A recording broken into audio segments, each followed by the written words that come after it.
Good evening. I'm Rachel Gilkey. I'm Director of Programming here at Irish Arts Centre. We're very pleased to welcome you to tonight, the opening night and artist talk with Rachel Fallon and Alice Maher for two exhibitions, The Map and Untying the Knots. This is the third visual arts installation, or The Map rather, is the third visual arts installation in this theatre, a space that has allowed us to transform it time and again and to respond to the desires of the artists. You'll hear more about The Map as we get into the conversation, but as we stand here together, I recall my nervous excitement when I was on my way to meet Rachel Fallon to discuss even the possibility of bringing this to New York. And we had a lovely chat in the courtyard of the Irish Museum of Modern Art, and I'd been kind of excited about it ever since. We're also proud that both artists have enveloped the entire building, creating 3 new works as part of Untying the Knots, including a second collaborative work, The Mantle, which is in the atrium. When we break from conversation and the reception begins, I would encourage you to pick up this pamphlet, which is at the front desk, and it has a kind of self-guided map of all 3 levels where you'll find work from Rachel and Alice. Alice and Rachel were commissioned to make the work as part of the Magdalene series, a program of exhibitions curated by Rua Red director and curator Maolíosa Boyle, where 5 artists created work in response to the mythology, iconography, truths, and lies that surround the idea of Mary Magdalene, and through that, women's lived experiences as well. These are works that also propose new ways forward, hope, and celebration. Prior to Rua Red, Maolíosa was director of Void Contemporary Art Center in Derry and has a curatorial practice that spans over 20 years. We're also very pleased that Maolíosa was able to join us tonight to discuss the work with Rachel and Alice. I'll hand it over to you. Thank you.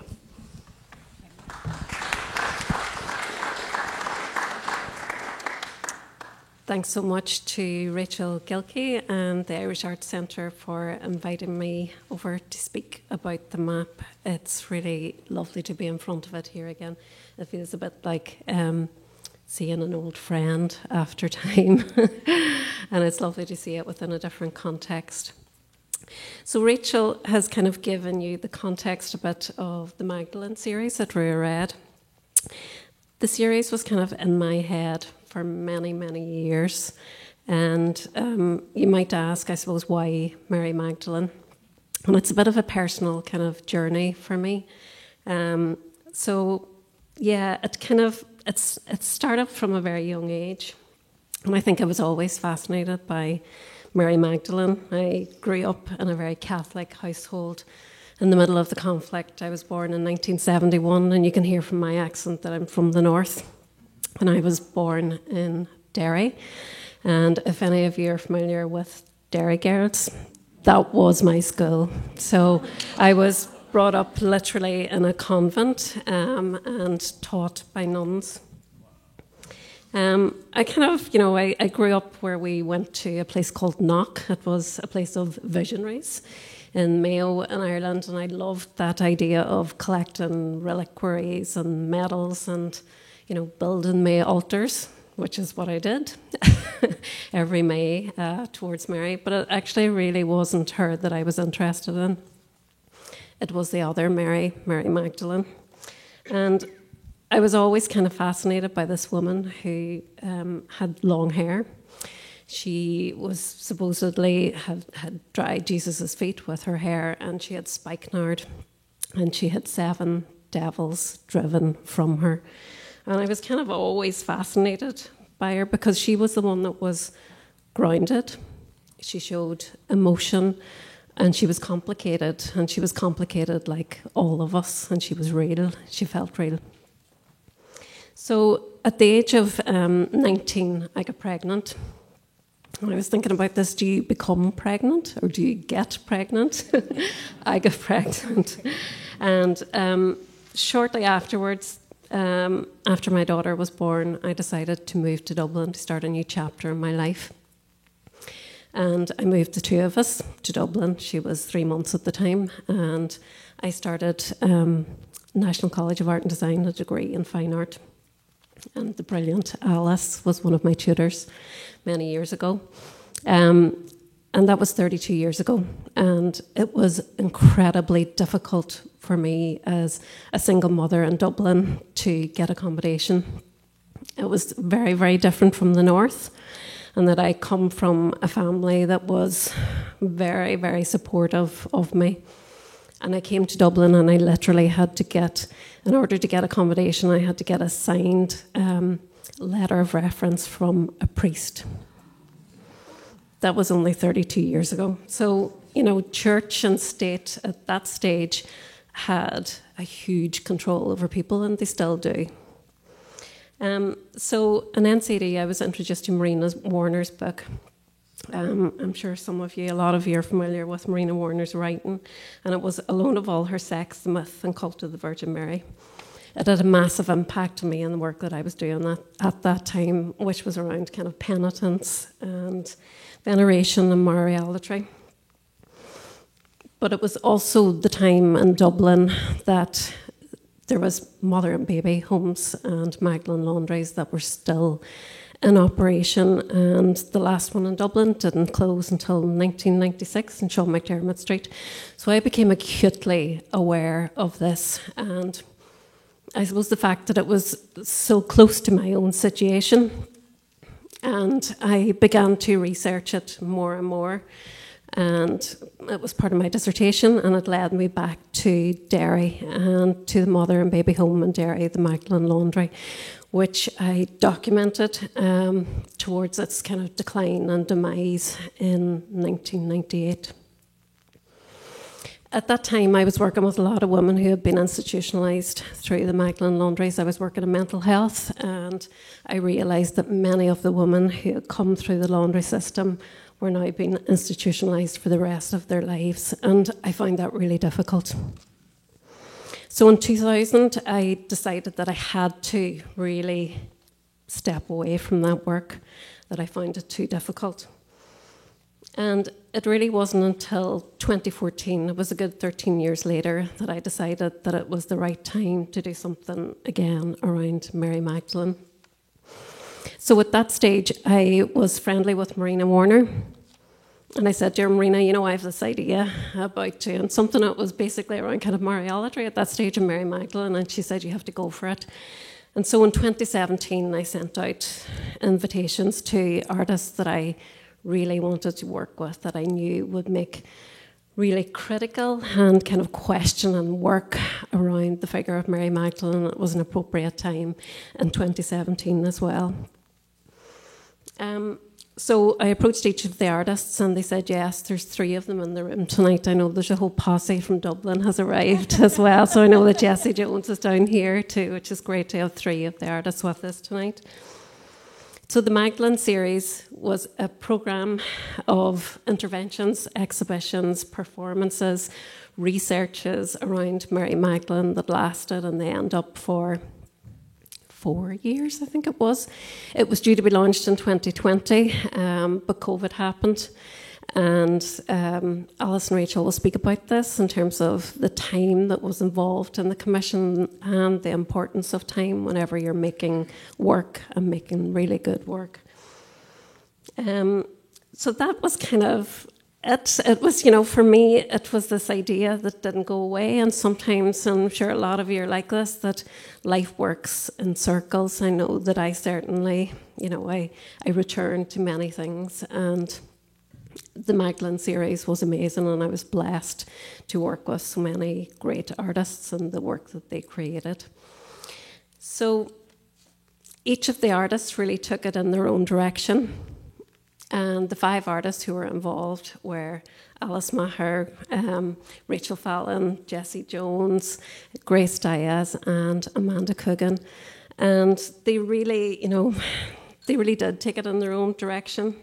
And they responded in their own individual ways. And themes such as incarceration, institutionalisation of women, forced labour, morality, shame, reparation and penitence were all explored. So I think I've spoken enough, and that's enough context. So we will now move on to the map. We're going to have a series of questions. I will pose some questions to Rachel and Alice, and then we're going to hand over to the floor, and that's a really exciting part where people can ask their own questions. Okay, so thank you. So, Alice, I'm going to come to you first. And we're going to speak about kind of collaboration and activism. So, Alice, the kind of power of female solidarity, collaboration, activism, and protest is really clearly important to you both as individuals and also within your practice. The Artists Repeal the 8th campaign that you were both involved in, but you were one of the founder members of it, Alice. It was set up in 2015 to promote national and international awareness of the restrictive reproductive laws of Ireland and to encourage and inspire other groups and activists to use cultural means to promote social change. Can you speak about the Artists Repeal the 8th campaign and perhaps the role that activism has and continues to have within your practice? And then I'm sure Rachel will want to add in as well. Okay. In 2015, Cecily Brennan, Ethna Jordan, Paula Meehan and myself came together, invited by Cecily, to found the Artists Campaign to repeal the 8th Amendment. Now, just to explain what the 8th Amendment was, just in case people here don't know what that was, it was an amendment inserted into our Constitution. We have a Constitution, it's a republic, and that amendment was specifically to restrict really the bodily control of women, in that it equated the woman and the fetus as gave the same power to, or the same status to each.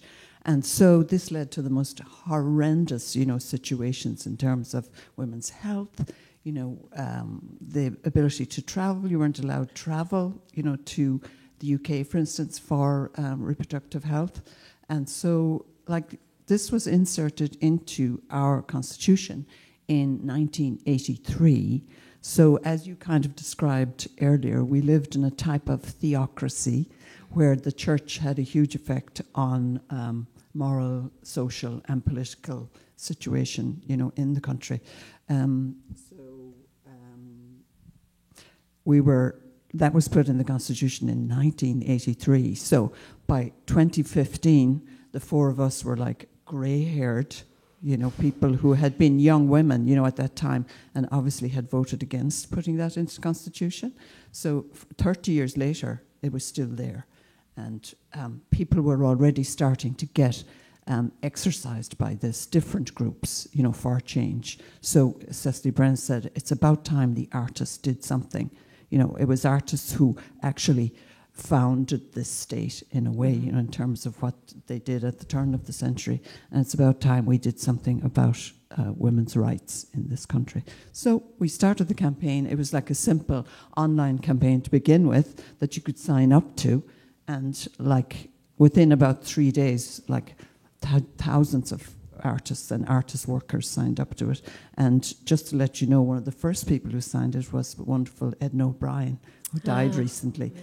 So a lot of people in the diaspora, people who had been despised in our country and people who had been, banned practically, were very much aware of the situation. So she was one of the first people to sign it, but also loads of other people. So after a while then it became apparent that, listen, signing stuff isn't enough. You've got to do something about it, as artists. So that's when we got together our own group of 5 people, myself, Rachel, Breda Mayock, Anya Phillips and Sarah Collin, to make material works, banners, for the public manifestations.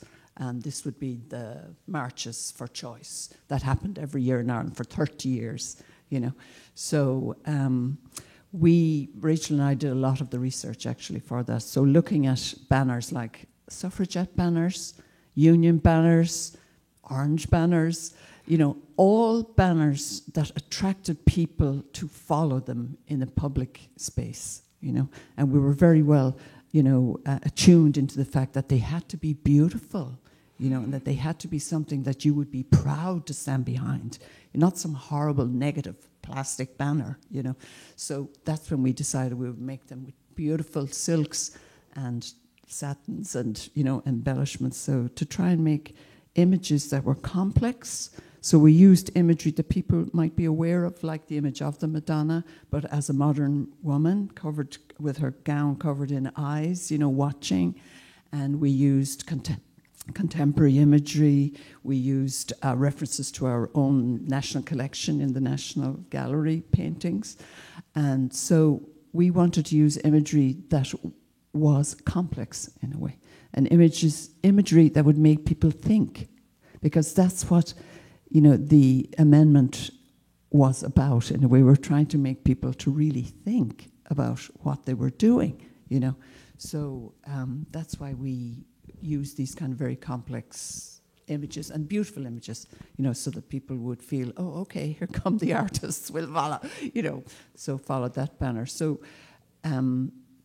then we had our procession at, there's a biennale in Ireland every 2 years, EVA International it's called, and in 2018, Inti Guerrero was the curator, a South American man, and it was Rachel's suggestion that we apply for this biennale as the artist campaign to repeal the Eighth Amendment, and he was wholly in support of us.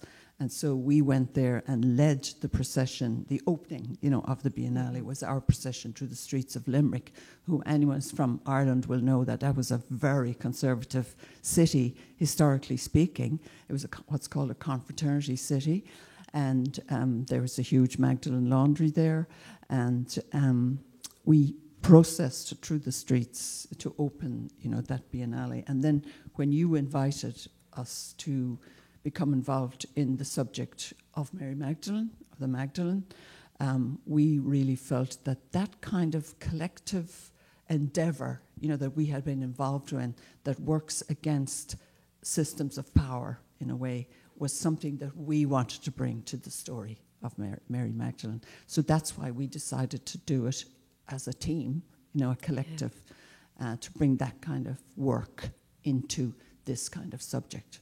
So. Yeah, and I know before, whenever we've spoken, that you've said about that lexicon of images that were really important that you brought from Repeal the Eighth campaign into this. And I think the Dragon Slayer is in the map as well. So there are things that was very much a continuation on, and I suppose that trust between yourselves have built up as well, in terms of, because collaborations are difficult, to make a piece of work like this, and especially in COVID times, it's very, very difficult, because it was a different way of working essentially as well. That you were in your studio in Mayo, and Rachel was in her studio in Dublin. But when you have a very clear aim in mind, it's not difficult to collaborate. Yeah. So it's a map. Clearly. It is. I think what became really apparent when we did that procession in Limerick was that, the psychogeography of Limerick, where people had been marched up and down the streets and women and children were not allowed to be part of this confraternity movement. It meant that was in our heads, and it was really apparent that mapping is about power and about the naming of power and about showing, who owns what and who is allowed where. So we started to research different types of maps, obviously. So we had carte de tendre, the Victorian carte de tendre, and we were looking at medieval maps. There were, more modern maps. Some people like Grayson Perry or other artists have used, like Cathy Prendergast, have used maps to illustrate various different points of view.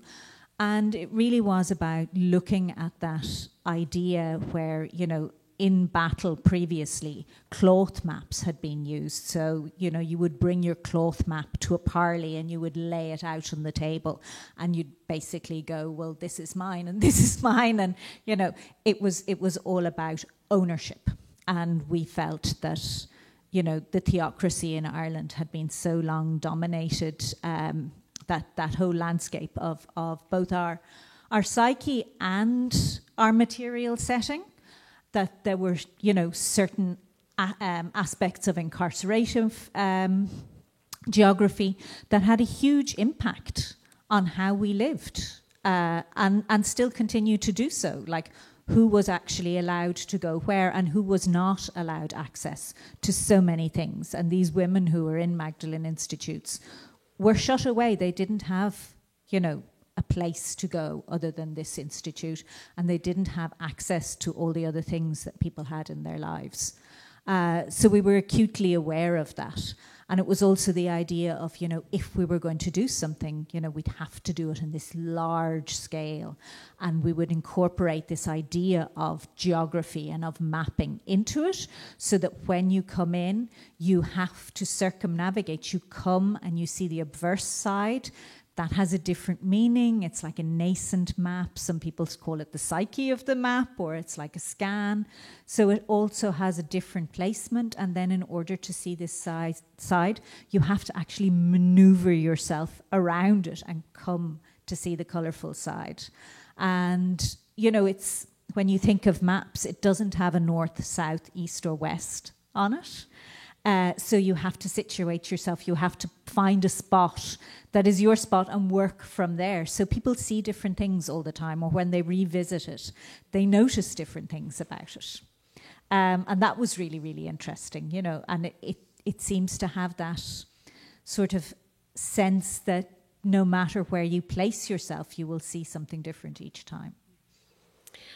Yeah, and I know whenever, throughout the making of the map, whenever I would be going up and down to Rachel's studio where they were making, and we would come up with different kind of ideas around how the map could be viewed. And at this stage, we knew that it was growing, it was getting bigger. And one of the ideas that came up through the conversations was that maybe we would have a viewing kind of platform which was dropped. So all of these things were really thought about. And I think, as well as the maps marking kind of battles and territories, I know that we've spoken about this before as well, that this map has marked out all the battles that many women have won that are within it as well. Yeah, and it also marks out the great sense of humour that women have had to employ, as a feminist tactic to win anything in most situations. So it's quite bawdy, if you'll have a look at it as well. So trying to use all those like feminist tactical languages, to make something that is transcendent in a way, because we're looking at, something that's really painful, historically speaking, and maybe traumatic memory almost. But how do you get over the depiction of that, so you make something new, something new that transcends that. So you make an alternative vision, rather than the vision that has been visited upon you by history. Yeah. It was also a thing as well that we felt that if there were certain aspects of our history within this cartography, nobody could ever deny that they didn't exist. So we have constellations that are different to the constellations that we see normally, that are very, male and patriarchal based. Our constellations are completely different. Yeah, and also they're very Eurocentric based. The constellations, why are they all called after, Greek and Roman stuff?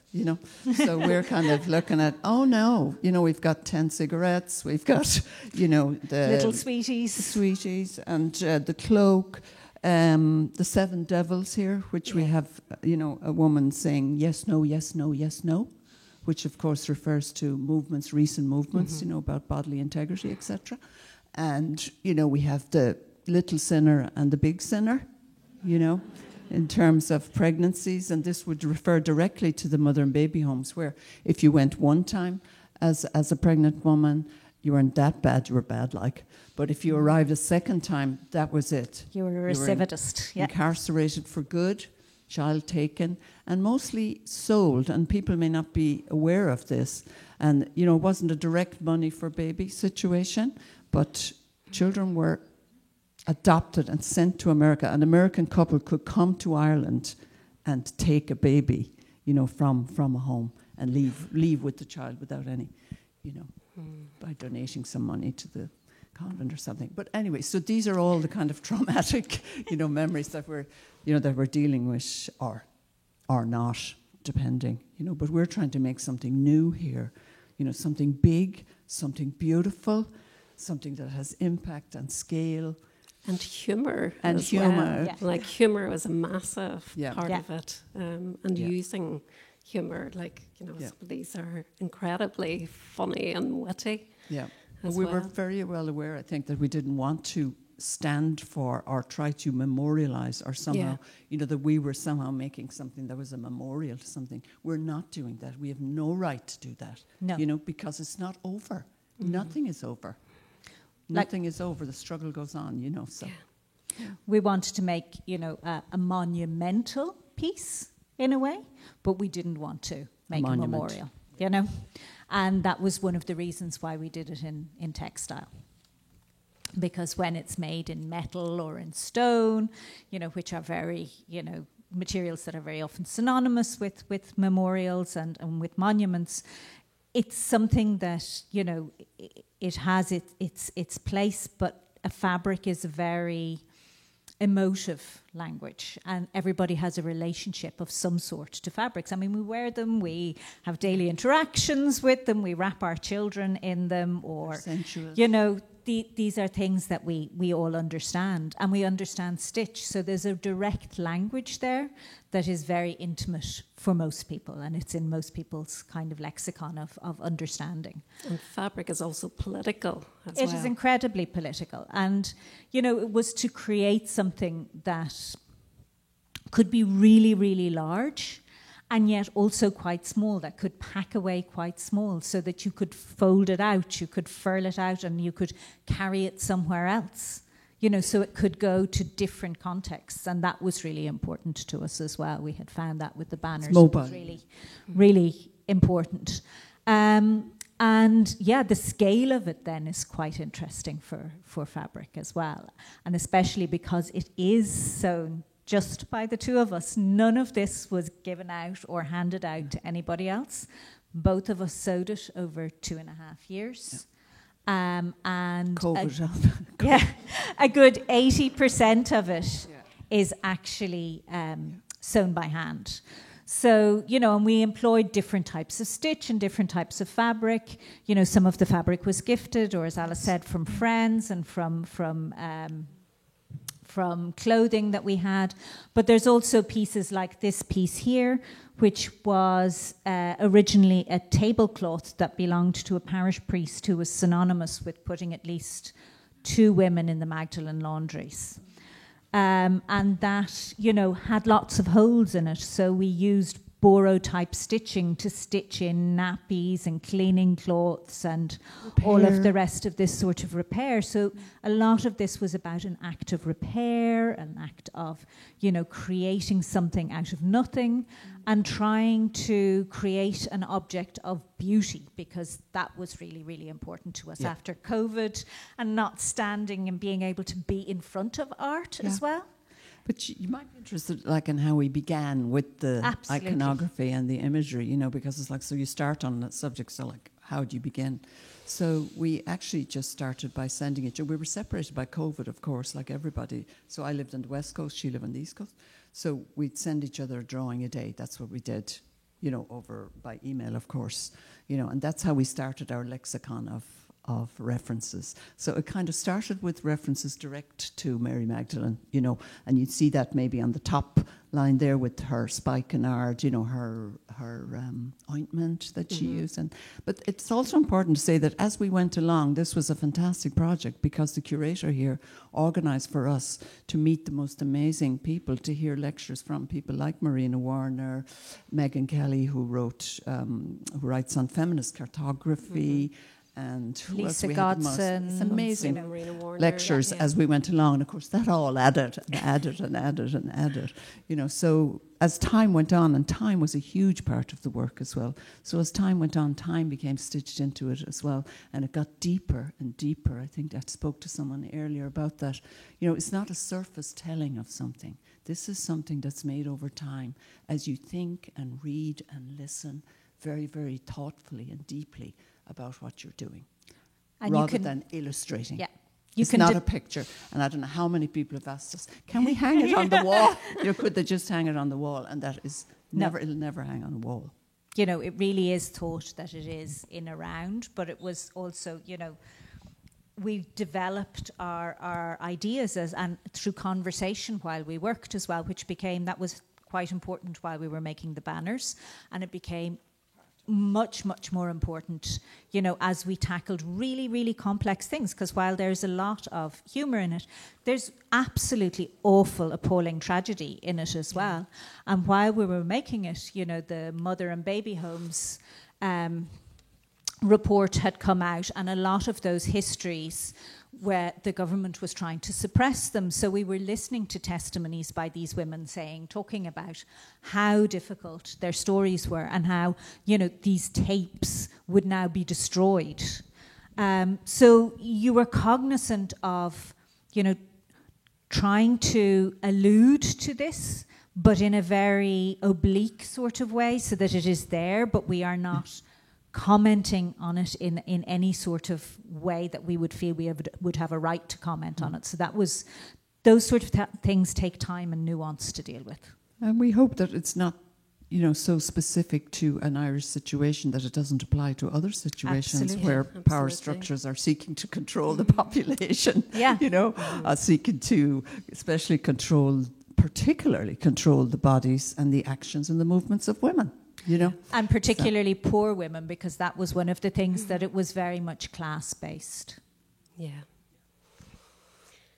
I think we've covered almost everything. I was going through my notes there. And what about the sound piece you might talk about? The sound piece, yeah. So a big part of, I suppose, the Magdalene series was that each of the artists were asked to pair with a writer that they would like to work with, and the writer's role within it would be to do either a response piece or write a text around the work.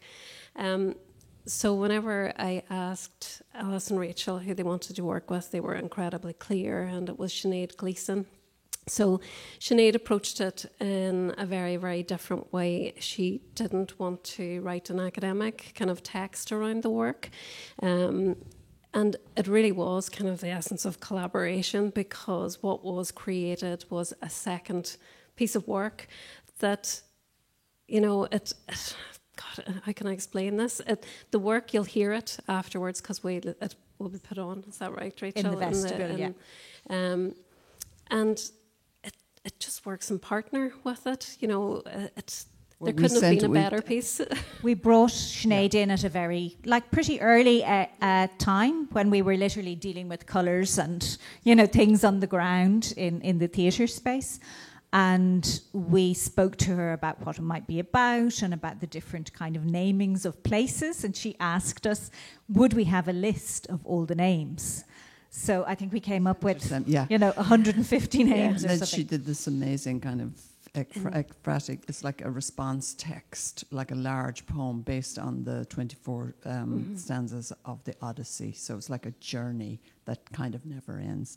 And it's in this small space here as you leave. So if you have time to listen to it, it's really worth it. And then, as you say, because it's a collaborative piece, in response to this piece, we then added to our map these little medallions that you see hanging. And these are the people that she mentions in her text, in her sound piece. So we added all these little medallions, little portraits, hand-painted little portraits of the people that she included in her piece. And these would generally be women who had fought for, particular rights of women, rights of travellers. Joyce, Marsha P. Johnson, people in that we would know of as great liberators, or trying to liberate us. And we were just talking together yesterday, and I said, there's one medal missing from that we must put on the map now, and that's Nell McCafferty, who died recently, just to mention that. Yeah. So I think that's a wonderful idea. Painting a little portrait later on to put there. And we were in the space earlier, and there was a group of students who came in from Belfast, from Queen's University.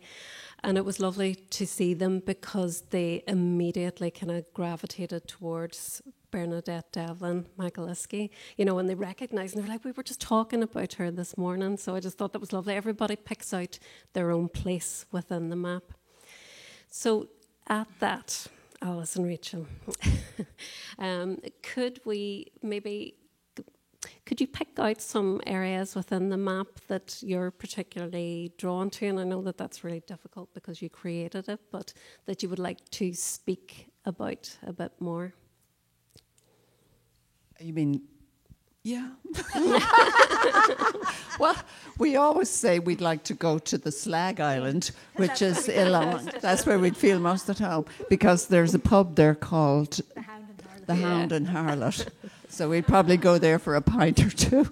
But all the streets there, refer to the negative types of female language, like sniggering and scalding and nagging, and all the streets are called, after, female language negative. And anyway, so that's Slag Island. Slag Island. And then one of my particular favourites is the Isle of Shits in the middle there. And anyway, so there's the system, which you see over there, which has two levels, and it was mostly Rachel who did the beautiful painting underneath of the kind of Virgin Mary holding up like a caryatide, and on top you see the ground plans of the Magdalene laundries, the Irish Magdalene They're laundries. The footprints of all the Magdalene laundries that were And don't in forget Ireland. there were Magdalene laundries in the United States as well. Yep. Just in case you think. The Good Shepherds were very good at it. Yeah, Rachel, I know that there's another section that we haven't really talked about, and I'm addressing it to you because it's the crocheted piece, and it's almost like the entrails within the piece that have been. I see it's like that the map has almost been squeezed, and these are seeping out of the bottom of it. Can you talk a bit about that kind of process? Because I know that within the original plan, I suppose that the entrails weren't on it, and then you were crocheting, and crocheting is almost a bit like an occupational therapy. It is crocheting. It's very good for your brainwaves. But I think it was we really realised it needed something to ground it, and it also needed something that was quite visceral. That would really these red guts or entrails would really be very powerful at the bottom of it. Messy. And it was, it's the viscera, it's the messiness of all of our lives and of all of the whole situation, that it is not a finished situation. But it's also quite interesting because crochet was a big thing in Ireland, particularly at the time of the famine as well. And a lot of women and men were taught how to crochet as a way of, earning some money, like Irish lace crochet, was very prevalent at this time. And it was something that people took when they came to America. They took as a craft to America when they immigrated. Some people actually see it like hair, as the hair of the, I'd read of, the hair spilling down. But anyway. Or fishing nets or whatever, so it's... And of course we have Mary Magdalene up at the top here as well. Well, like we haven't said anywhere that's Mary Magdalene. It's kind of like every woman, and she's looking off, so we don't really, don't really know. And there's every hair color, like in that. There's black hair, there's blonde hair, there's red hair, there's every hair color in the embroidery. So it has that kind of release, emotional excess, I might say. Yeah. Like the untying of the knots in the rest of the building. Okay, I think we're going to get some questions maybe from the floor. Brilliant.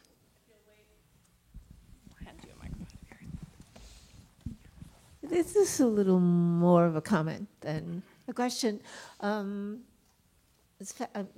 Not being Irish, not being Catholic, I would say that a lot of the iconography might escape me, but being a woman of a certain age and being an artist my entire life, and being a free thinker, so certainly the women's lib part and all the rest of it, and I do know something of what went on with the church in Ireland, et cetera, but it has come to my opinion as a mixed media artist that how and why is almost more important than what. So on that score, there's two things that have struck me about your work and the discussion that you've had about your work. And one is appropriation of power. While you were talking, I was thinking about trying to trace my family, which I really could not, and ending up in the public library map department, knowing only my grandmother's town. And they came back with 4 different maps and said, tell us what decade, and we'll tell you what country she came from. And that is about the victors decide the history. And by making a map, by making your artwork, your statement about women, your rejection of the male church vilification, a map, it's like we fought a war and we won it, and we decide what country we're in, okay? And by way of that, it's very interesting. Also, the second thing that struck me, in fact, it struck me first immediately, because to me, how you make the art, what you make it out of, is as important as what it's supposedly about. And that is that rather than a mechanized male printed version that women have been pushed out of in the power of the industrial age, et cetera, you have chosen to appropriate the acceptable forms of female work or artistry. I mean, even high-class British women, you know, the only work they were allowed to do was needlework, okay?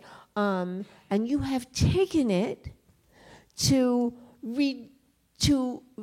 raise it to an art form and say, and now we use that to be our voices and reject what your map, what your history, what your story of who we are is. And so I just wanted to say that how you created this art, to me, is as important as the images that you chose, because they support what you're trying to say. And I picked that up immediately, and I appreciate that. So thank you. Thank you. Thank you so much.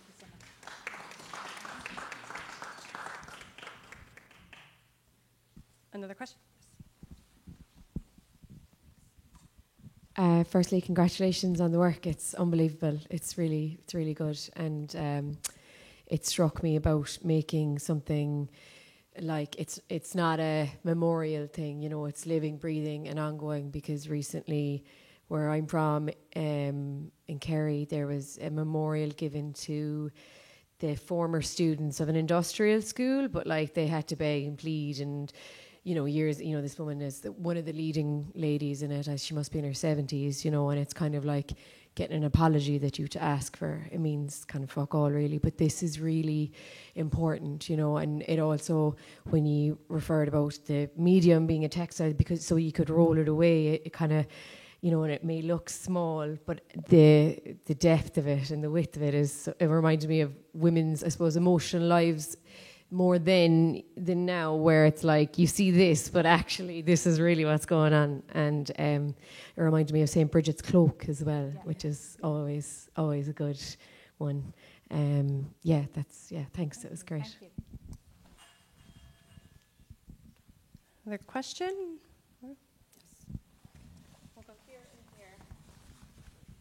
Hi, thanks for an incredible presentation.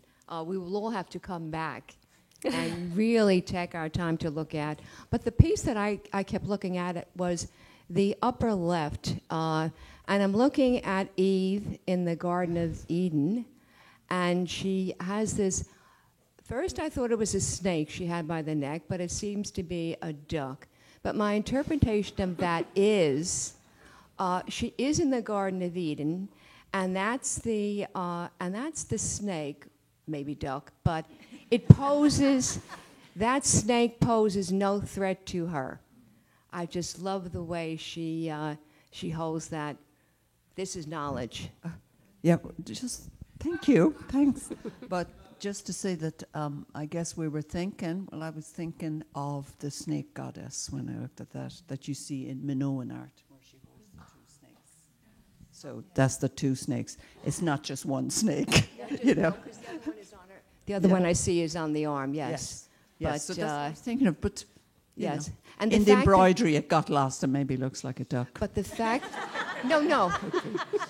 I thought it had a duck's head, but the fact that it's peppermint colored, it so diffused it. Yeah. The way I was seeing it in terms of the snake being a threat, it's not. No. Knowledge is not the threat.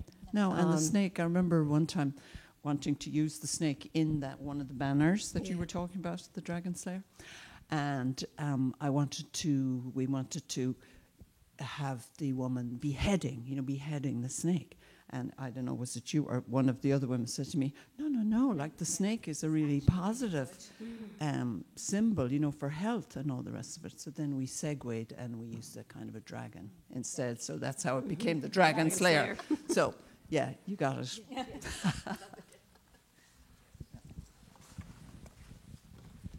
Thank you so much. This is really amazing. I have two questions. One is there a map of the map, like sort of a guide, or would that take away? That would, because it is a guide, So it's like we did have that discussion, right? We did. About the key, and I remember Jessie actually said, saying, no, its own key. No key, it's a key. Yeah. Okay. To something. So, because if you get a key, for a map yourself, you're there looking at this, looking at this, looking at this, looking at this. You're not thinking, it's not really, you're not searching for your own self in the map then, are you? So my other question is buried in here any of the recent feminist biblical scholarship work on the resurrection of Mary Magdalene and how when you look at the actual history of Gregory I in 591 is the one who invented her. Yeah. And he has a cautionary little comment in his homily saying, well, now don't take this like she's bad or dirty and like he knows his fellow men of the empire. Anyhow, so that's what work I do, is the resurrection of Mary Magdalene and art. I commission art in that sphere. And I'm just curious, is it here? Are you interested in that? It's one of my favorite things you were asking me earlier is, do you see that piece up there? Operation Transformation. We used to have this reality TV thing in Ireland called Operation Transformation. Really, it was like a fat shaming kind of a thing. Yeah. So here you see the bishop and the priest transforming, taking out Magdalene's heart, and you see that? Yeah. And then you see the reliquary on the left, where they put her bone. You would often see the bones of, So anyway, that's a reference directly, like you said, that's to Pope phenomenon. Gregory's transformation of the three Marys, Mary of Bethany. And Mary the unnamed. The unnamed so Mary. The unnamed woman, sinner from the city in Luke chapter 7. One thing, just to say, too, in the Bible, Mary Magdalene never carries an alabaster jar. No. And she never touches spikenard. And it was so that the ignorance, when I look at that, it just reminds me of Gregory's ignorance. And anyhow, I don't want to belabor that, but yeah, this is really magnificent. And so I'd like to stay in touch. No, I mean, I think, what became really, really clear through the various different talks that we were having was that Mary Magdalene in Ireland is treated very, very differently as a figure to Mary Magdalene, for example, in Spain or in France, where, the Dominicans, revere her. And in France, there's a whole cult of Mary Magdalene. Whereas in Ireland, there's very, very little iconography of Mary Magdalene. It's her name that is synonymous with sinning and with the institutions. So even within the institutions, you would find, no images of Mary Magdalene herself. You will only find, the Sacred Heart and the Virgin Mary.